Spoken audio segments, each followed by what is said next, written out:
Hello.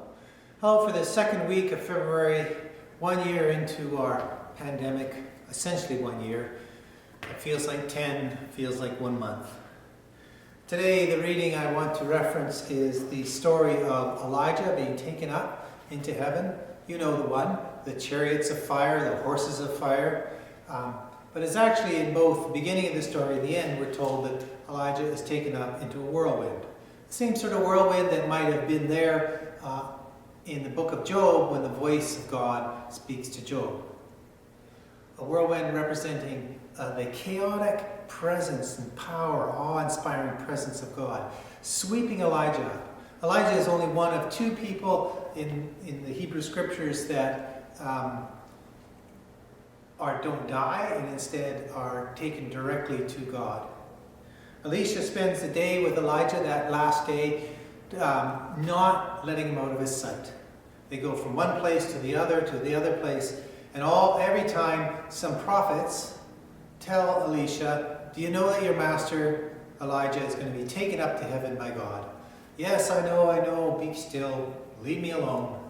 And finally Elijah says to Elisha, "What then do you want from me?"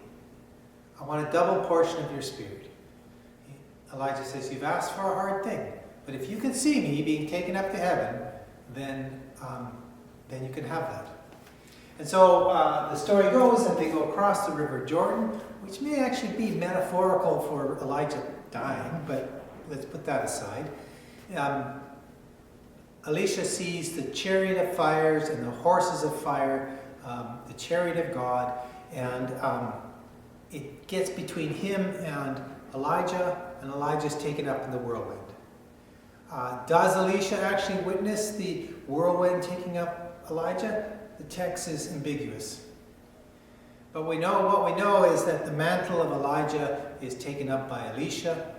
He cries out in despair at that point, "My Lord, where is the God of Elijah?" So even in the midst of that, he has despair. Now you see, what I think we might take out of this is that first piece, where Elisha stubbornly won't let go of Elijah. And I wonder, in your life, who or what will you stubbornly not let go of? It may be anger at the pandemic and the way it's unfolded.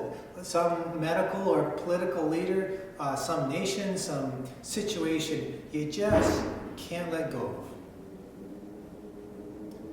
Anger. Or it may be that person who died this past 12 months. Whether that person is a loved one of yours or in some way under your care, it just tugs at you. You can't let go. You can't let go like Elisha couldn't let go. Even though those around you might be repeatedly telling you that it's over, it's done. Might repeatedly be telling you one way or the other that it's time to let go. It's such a human characteristic of holding on to things longer than we should.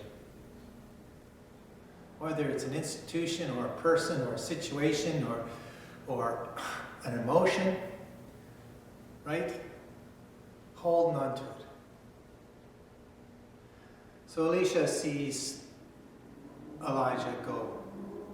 So at that point we're saying that he's now finally done what he needs to, let go. He despairs. Where is Elijah's God now? Doesn't he claim God as his own?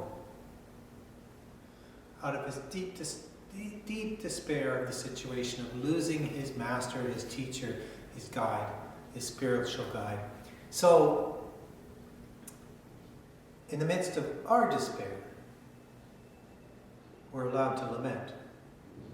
We're allowed to cry out, even cry out a doubt of God's existence. It's an interesting phrase because he says, "Lord, where is Elijah's God now?" Or Yahweh, the personal name for the God of Israel, where is Elijah's Elohim now, or Elijah's God? So it's mixing it in here. So, but in the despair, he still picks up the responsibilities, the mantle, the task of Elijah. And his first act is to strike the water so that he can walk back across the River Jordan, back into his life.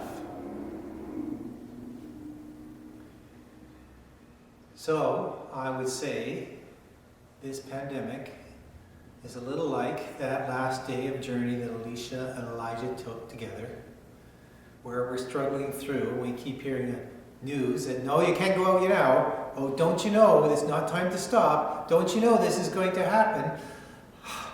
There's health authorities telling us not to do this, not to do that. There's restrictions of what we can do, where we go. We hear over and over again, just like the prophets telling Elisha over and over again, that Elijah is going to be taken up by God. But at some point comes an end. It will be coming. We cross the River Jordan to see the end, the healing, the completion, the salvation of Elijah taken up into heaven. The salvation of our world, our people, our culture, you and I, as the pandemic is finally over. And then our task is to take up the strength, wisdom, and inspiration that's come out of us caring for one another through this pandemic, take it up like a mantle and walk back across the River Jordan, back into life. Back into life. That's what I get from that story. That this will come to an end, that it is a great effort of will to keep on going, and that we have to take up what we gain from it, the wisdom, the guidance, inspiration, and turn and go back into life. Friends, my sisters, my brothers, all of you, God be with you. God strengthen you and bless you, and God watch over you. Amen.